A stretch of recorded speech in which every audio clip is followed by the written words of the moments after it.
Greeting to all, my name is Paul John, and this video is my E-based record system for my object-oriented programming in C++ lab. This is my first exercise. It's based on the looping structure and the branching statements. Now I've been given two questions to perform, that's two programs to execute. The first one is the word count program, and the aim of this program is to count the number of words and letters that is present in a sentence that has been inputted by the user. Now let's move on to the code of this program. I have used an extra header statement which is hash include string. This is used because I have a necessity of a string function in this code. Now inside the main, we have declared these variables which act as, that's char count and word count, which act as the increment, that's the counters for the word as well as the character. Now the word count has been initialized as 1. This is because there is no sentence that starts with 0 words. Now there is a string ch in which the sentence is inputted into. Now the user is asked to enter the sentence, and the getLine function of the string header takes in the sentence into the ch. Now there's a while statement, a while loop that has been started here. I've used this so that the counter statements, which counts the number of words as well as the character, is repeated for a number of times, that is till the end of the sentence. Now a while loop is an entry control loop. It has a condition at the beginning.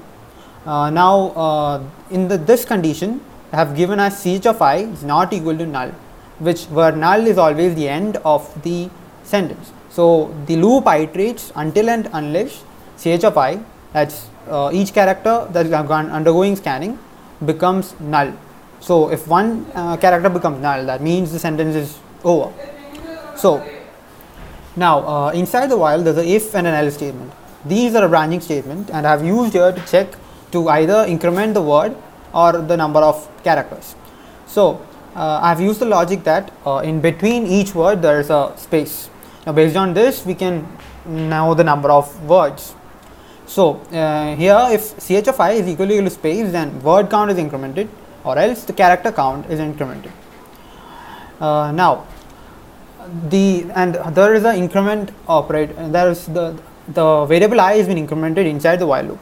That means as long as I is not equal to I keeps on going, I determines the number of iterations the while loop goes until it violates the condition we have given. Now once the end of the statement is reached, then the control comes out of the loop, and the word count and the character count is counted. Now let me run my program to see whether my code executes successfully. Here now I have run the program, and the compiler asks me to enter a statement. Now let me type a sentence.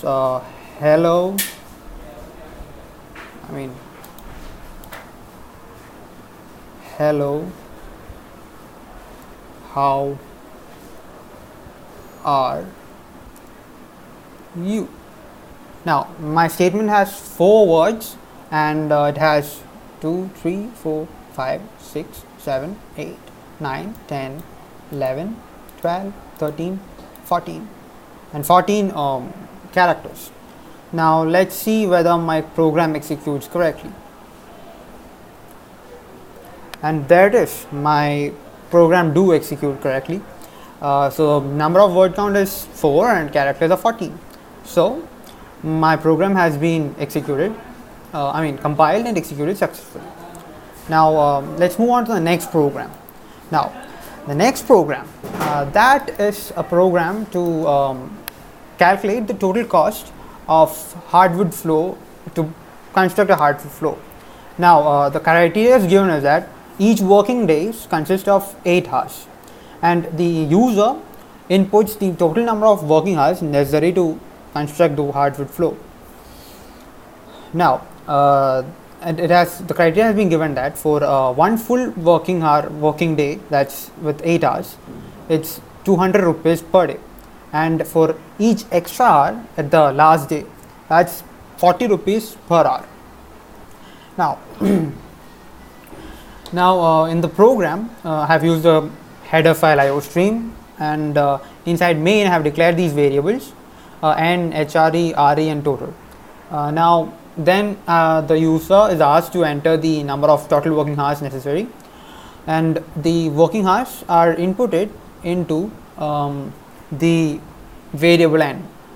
Now HR, that is a variable in which I am going to assign the value of n by 8, that is the total number of working hours necessary, so working days necessary. Now and after that RE, here RE is assigned the value of n modulus 8. Now modulus gives the remainder, so we get the extra number of hours that is necessary on the last day. Now the total is calculated according to a rate, that's HR into 200 plus RE into 40. Now total is assigned with the total number of total cost necessary, and using a cout statement has been printed into the monitor. Now let's see whether my program runs. The compiler asks me to enter the number of hours, so let me just say 49. 49 is like 49 by 8, that's 6 days of working days and 1 hour. So the job total cost of a hardware flow is 1240. Now that's correct. So my program has been compiled and executed successfully. Now that's the end of my exercises. Now let me just give you a hint on what are the application of loops and branching statements. There are many real-time applications of loops and branching statements. Like it's in cases when we have to repeat a set of actions. We can't just keep on doing it. Like for each time, we can't do it. Biggest example I can give is like writing an imposition on the board. Like I have got it a lot of times during school, and I used to hate it. I always have thought, what if just once if I write on the board and then it just multiplies. And now this is exactly what a loop does. You just have to write the code once, and as long as we want, and that is based on the condition, we can iterate it. That is, if you want to write 500 times of imposition, all you have to do is type in the code for once and put it in a loop and put the condition as 500 and it will iterate. Now this branching statements. The branching statements, as it suggests, it branches the control. That is, it gives 2 or more branches. So if it's based on a statement. So if a statement is true, it goes one path of control, or else it goes the other way. Now this has many real-time application, and there are many things we can do, like what decide, okay, we have to make many decisions during our day, like whether you should use a ball pen or a gel pen, or whether to choose a ruled book or an unruled. Many of those sort. Now how do you make these decisions? It's based on something we have, right? What we like, or what condition. Now if the condition is true, then we do one thing or we do the other. So that's about it. Now thank you all. Thank you for this is the end of my video. Hope to see you soon. Thank you.